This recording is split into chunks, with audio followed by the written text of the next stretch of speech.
City life style ఇదో స్వర్గసీమ. నిద్రపోని నగరంలో అర్ధరాత్రి దాటిన అంతులేని వినోదం, ఉల్లాసం. పూర్తి వివరాలకు చదవండి రేపటి సాక్షి హైదరాబాద్ ఎడిషన్. సభకు నమస్కారం అధ్యక్ష. ఈ ప్రభుత్వం అధికారంలో రావడానికి మేనిఫెస్టోలో ఈ దీపం 2 పథకం పెట్టారు అధ్యక్ష. ప్రతి కుటుంబానికి కూడా 3 ఉచిత గ్యాస్ సిలిండర్స్ ఇస్తామన్నారు.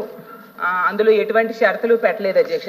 వీళ్ళు జీవో ఇచ్చారు అధ్యక్ష, మంత్రి గారు చెప్పినట్టుగా. అందులో అక్టోబర్ 31వ తేదీ నుంచి మార్చి 31 వరకు ఈ ఆర్థిక సంవత్సరం ముగిసేసరికి ఒక సిలిండర్ ఇవ్వడానికి నిర్ణయించినట్టు చెప్పారు. అందులో బ్లాక్ పీరియడ్స్ కూడా పెట్టారు. 4 నెలలకి ఒక బ్లాక్ పీరియడ్ అని, ఏప్రిల్ నుంచి జూలై, ఆగస్ట్ నుంచి నవంబర్, డిసెంబర్ నుంచి మార్చి వరకు అనేసి. దీనికోసం మేము 895 కోట్లు కూడా నిధులు విడుదల చేశారు అధ్యక్ష. అసలు చంద్రబాబు నాయుడు గారు జూన్లో ముఖ్యమంత్రి అయ్యారు అధ్యక్ష. మార్చికి 10 నెలలు అవుతుంది అధ్యక్ష. అంటే 10 నెలల్లో కేవలం ఒక సిలిండరే ఇస్తున్నామనేసి చెప్పడం జరిగింది అధ్యక్ష. ఈ 10 నెలల పాటు ఒక కుటుంబం ఒకే ఒక గ్యాస్ సిలిండర్తో వంట చేసుకోవాలి అనేసి ప్రభుత్వం చెప్తుంది అధ్యక్ష. ఇది నిజంగా భావ్యమేనా అధ్యక్ష? నేను అడుగుతున్నాను. ఇది ఇలా ఒక సిలిండర్తో వంట చేసుకోవడం సాధ్యమేనా అధ్యక్ష? అది నేను అడుగుతున్నాను అధ్యక్ష. అలాగే దీపం 2 పథకం అంటే నేను ఏదో అనేసుకున్నాను అధ్యక్ష. కానీ దీపం 2 అంటే 2 సిలిండర్లు ఇవ్వకుండా ఒక సిలిండర్ మాత్రమే ఇవ్వడం అనేసి వీళ్ళు చెప్పిన దాన్ని బట్టి నాకు అర్థమైంది అధ్యక్ష. అసలు ఈ ఆర్థిక సంవత్సరంలో 3 సిలిండర్లు ఇవ్వాలి. వాళ్ళు ఇచ్చిన ప్రకారం బ్లాక్ పీరియడ్స్ ప్రకారం తీసుకున్న అధ్యక్ష, ఆగస్టు నవంబర్ 2వ block period, December to March 3వ బ్లాక్ పీరియడ్. అలాగైతే 2 ఇవ్వాలి. కానీ మార్చి 31 వరకు ఒక సిలిండరే ఇస్తున్నారు. మిగతా 2 సిలిండర్స్ ఇచ్చే ఆలోచన ఉందా లేదా? ఎందుకంటే వీళ్ళు అధికారంలోకి వచ్చాక 10 నెలలు అవుతుంది ఈ అకాడమిక్ ఇయర్లో.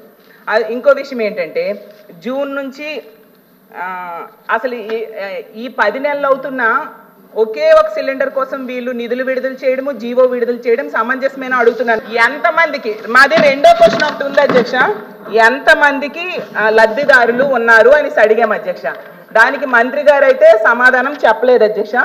అర్హత ఉండే విధంగా అంటున్నారు తప్ప. అసలు అధ్యక్ష, ఈ రాష్ట్రంలో కానీ దేశంలో కానీ ఎక్కడైనా లబ్ధిదారుల సంఖ్య లేకుండా ఏ పథకమైనా ఉంటుందా? కానీ ఈ ప్రభుత్వం లబ్ధిదారుల సంఖ్య అనేది చెప్పలేదు అధ్యక్ష. అసలు పెన్షనర్స్ ఎంతమంది ఉన్నారని చెప్తారు గవర్నమెంట్. అలాగే ఎందుకు అధ్యక్ష అన్న క్యాంటీన్ లో ఎంతమందికి భోజనం పెడుతున్నారు కూడా చెప్తారు, చెప్పాలి. అదే అధ్యక్ష, ఎంతమంది లబ్ధిదారులు అనేది మాకు స్పష్టంగా కావాలి అధ్యక్ష. అలాగే అసలు 3 సిలిండర్లు ఇవ్వాలంటే యాక్చువల్గా 4115 కోట్లు అవసరం అధ్యక్ష. మరి ఆ నిధులు విడుదల చేసే ఆలోచన ఏమైనా ఈ ప్రభుత్వానికి ఉందా లేదా?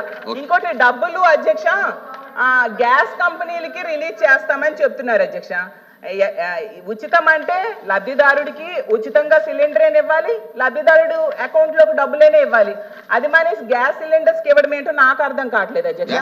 అసలు మేమే గ్యాస్ కంపెనీలు కట్టడం ఏంటి అధ్యక్ష? ఇది మా డౌట్ కాదు అధ్యక్ష. ఈవెన్ తెలుగుదేశం పార్టీ ఎమ్మెల్యేలు కూడా ఈ డౌట్ పడుతున్నారు. జ్యోతిర్మయి గారు ఆ రోజు మీటింగ్ లో చెప్పారు కదా అధ్యక్ష, మీరు విన్నారో లేదో, లబ్ధిదారుల నుంచి డబ్బులు కట్టించుకోవడం ఏంటని జ్యోతిర్మయి నెహ్రూ గారు వాళ్ళ ఎమ్మెల్యే గారే అన్నారు అధ్యక్ష. ఉచితం అంటే ఉచితంగా ఇవ్వాలి, నేను నిర్మోహమాటంగా ముఖ్యమంత్రి గారిని నిలబెట్టైనా ఈ విధానాన్ని మారుస్తానని వాళ్ళ ఎమ్మెల్యే జ్యోతిర్మయి నెహ్రూ గారు అన్నారు అధ్యక్ష. ఇది మా ఒక్కరు డౌటే కాదు.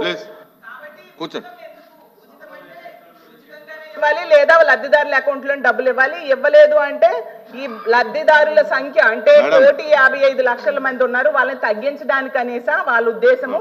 మాకు క్లారిఫై చేయాల్సిందిగా మంత్రి గారిని కోరుతున్నాను అధ్యక్ష.